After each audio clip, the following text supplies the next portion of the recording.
আইনি জটিলতার দোহাই দিয়ে বাক স্বাধীনতা হরণের কালো অধ্যায়ের সূচনা হয়েছিল ২১শে টেলিভিশন বন্ধের মাধ্যমে। গণমাধ্যমের কালো দিন ২০০২ সালে ২৯ আগস্ট যেন আর ফিরে না আসে, কারণ গণমাধ্যমের স্বাধীনতা নিশ্চিত হলেই পূর্ণতা পাবে গণতন্ত্র। আর গণমাধ্যমকে বিশ্বাসযোগ্য অবস্থানে পৌঁছানোর ব্রত নিয়েই এগিয়ে চলছে ২১শে টেলিভিশন। বিস্তারিত আকবর হোসেন সুমনের রিপোর্টে।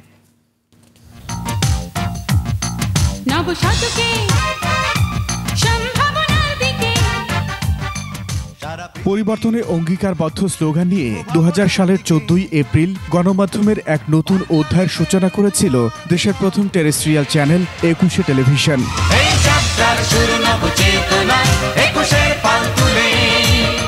বস্তুনিষ্ঠ সংবাদে নির্জলা সত্য প্রকাশ আর বৈচিত্র্যময় অনুষ্ঠানে দেশের ঐতিহ্য ও সংস্কৃতি তুলে ধরে জয় করেছিল কোটি মানুষের হৃদয়। পথ চলার শুরুতেই হোঁচট। এই অবস্থায় আমরা গভীর দুঃখের সঙ্গে আমাদের নিয়মিত সম্প্রচার কার্যক্রম বন্ধ করে দিতে বাধ্য হচ্ছি।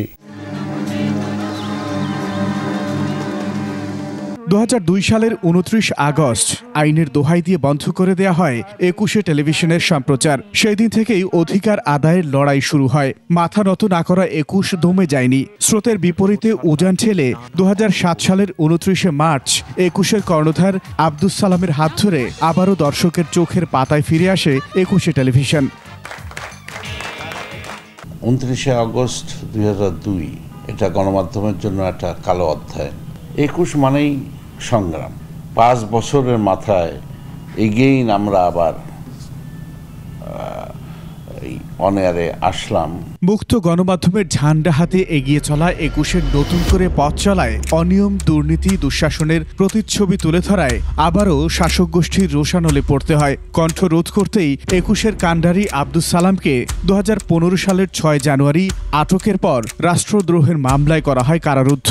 স্বৈরাচারী সরকার যখন তার এই অন্যায়, তার এই অনিয়ম, এগুলো যখন ২১শে টেলিভিশন ব্যাপক আকারে তুলে ধরছিল সেটাকে, এবং কোনোভাবে আমাকে থামাতে পারছিল না, তারা ভয় পায়। তারা প্ল্যানিং করে আমাকে এই রাষ্ট্রদ্রোহের মামলা, অন্য সকল মামলা দিয়ে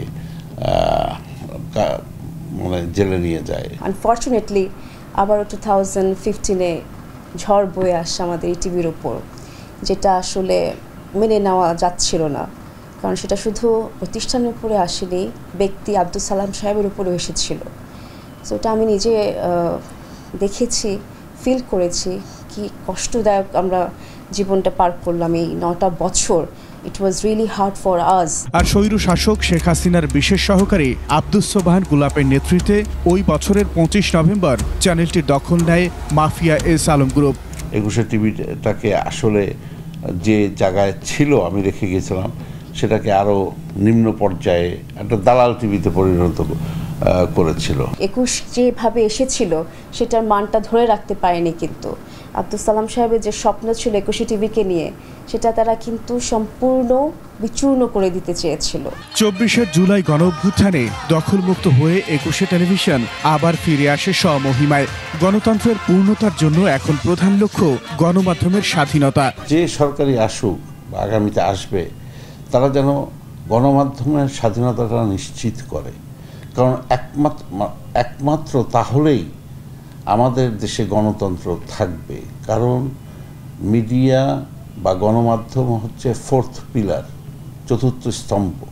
যদি এর স্বাধীনতা রক্ষা করা যায়, তাহলে স্বৈরাচার এদেশে আর জন্ম হবে না। লাস্ট ১ বছর ধরে খুবই ফ্রিডম অনুযায়ী কাজ করছি, যেটা গণমাধ্যম ডিজার্ভ করে আসলে।